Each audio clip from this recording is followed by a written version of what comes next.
So it starts out, and I'm sleeping in a dark house. I'm in one room sleeping, and there's a man sleeping in another room.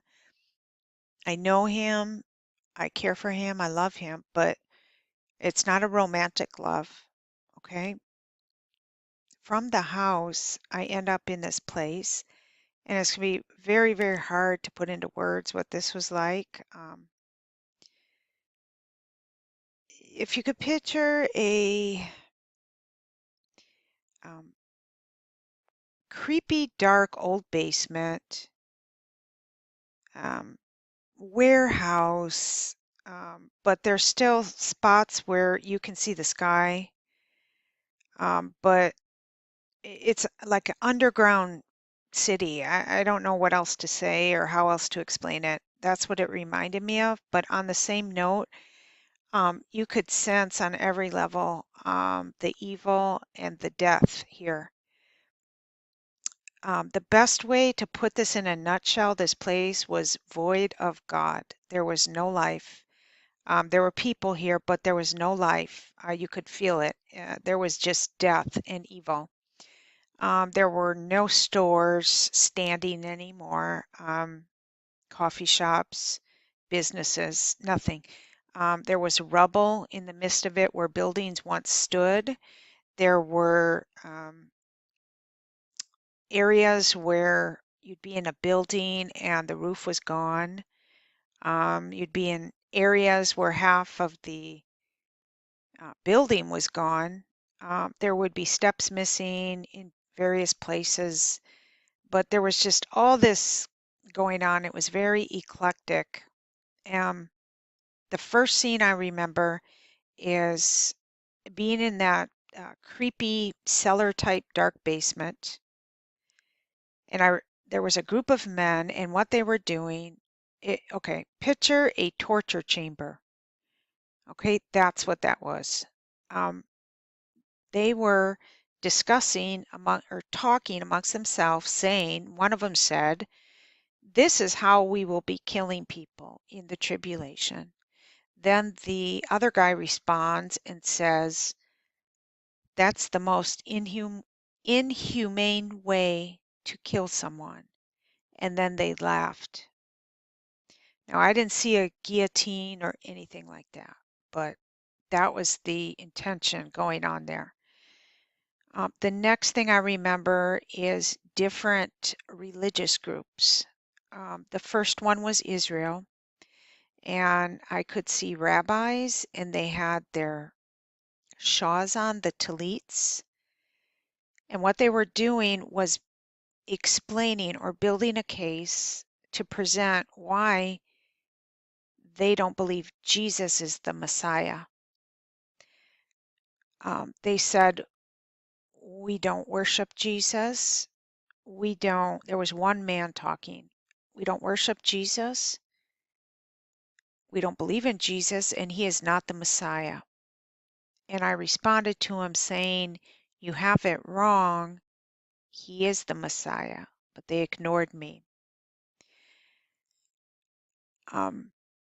The next group I remember, I believe, may have been Islam, but it was definitely Middle Eastern. And the one in general, the main guy that I was focused on was a prince. And I had a knowing, and for a moment I could see all of this as I was thinking it, but what I could see was his as if I went back in time and I was there. So I could see like old buildings, and it reminded me of um, like Egypt, or I didn't see pyramids, but definitely Middle Eastern, Egypt or Islam. And the man was a prince, and I could see where he was from, and I could see the country and everything. And there was a coin there, and on the coin, it was a gold coin, and it had a picture of a crown, and that's all I remember. There were words on it too, but that's all I know. And that coin was proof that this man was a prince, and you could trace him back centuries and millenniums possibly, that he came from a long line of royalty and he indeed was a prince. However, now none of that mattered. His royalty didn't matter and his riches didn't matter because he was now in the tribulation. He was just like everyone else. He's just having to survive. And this man was terrified.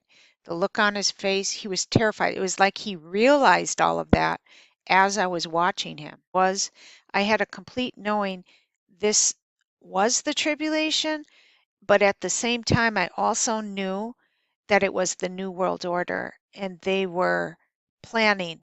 You completely know that it is not safe. You would be, at any moment, someone could rob you, rape you, or murder you.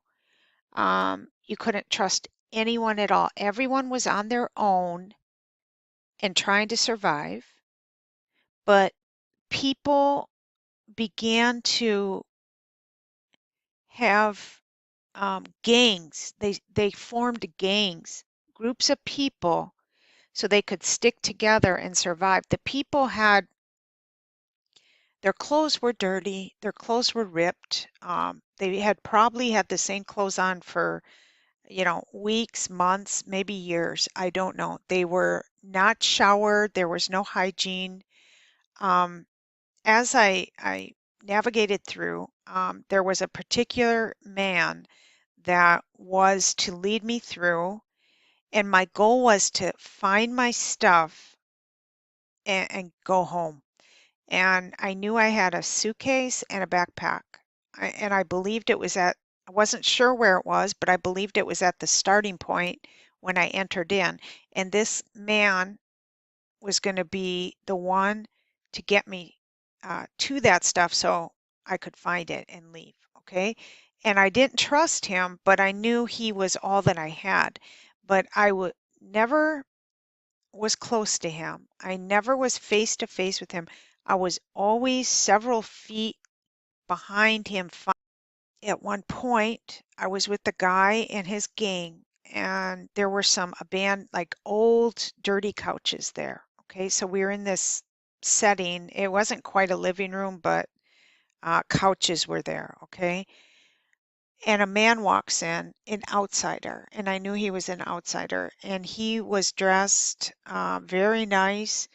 Uh, I knew his shoes were $500, and I knew that at any moment they were going to rob him because it wasn't safe to come in here with anything expensive. Even the shoes off your feet, they would have stolen. So he comes in, he sits down, he tries to fit in as if he's trying to act like he's one of them. Um, you can see it. I can read it in his face. He's trying to act like that. He's kind of fidgeting around on the couch, different positions, folding his legs, different stuff. And he realizes very quickly that he made a big mistake. That scene ends. I don't know what happened to him, but the next thing I remember, and through this whole thing, one thing that also was happening was there were children, abandoned children, just boys. I didn't see any girls. Abandoned children, young children with no parents. And from time to time, it's like I would try to help them, take them under my wing. They didn't have shoes. They didn't have anyone. They were on their own. One of the scenes, I remember it started snowing, and it was snowing real heavy, and I noticed one of the little boys didn't have shoes, and he was walking in the snow, and he was just freezing. I remember that.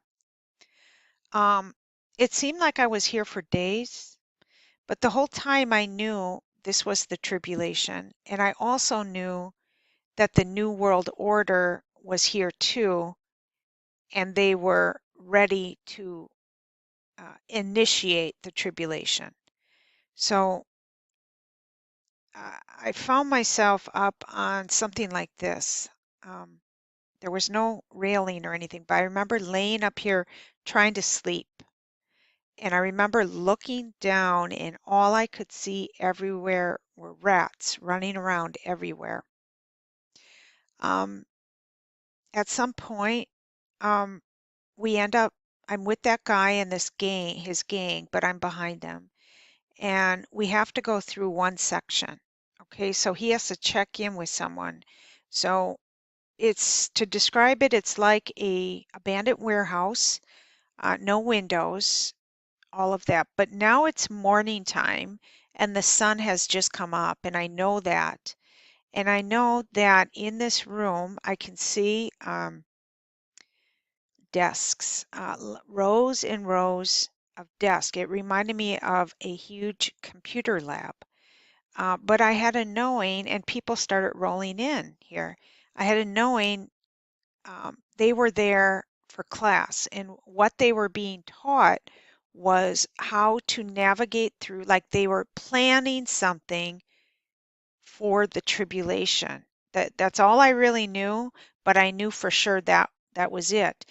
And these people in this classroom, the sun had come up, and that's why they were there, because I had a knowing every day when the sun came up, they met for class at this warehouse, and they didn't have light. There was no lights or power, and they had to go off the cycle of the sun now. So now that the sun had come up, they could get to class as they, it was just another day. I knew that. But all the people in the classroom, and there were row after row after row, had the same jackets on.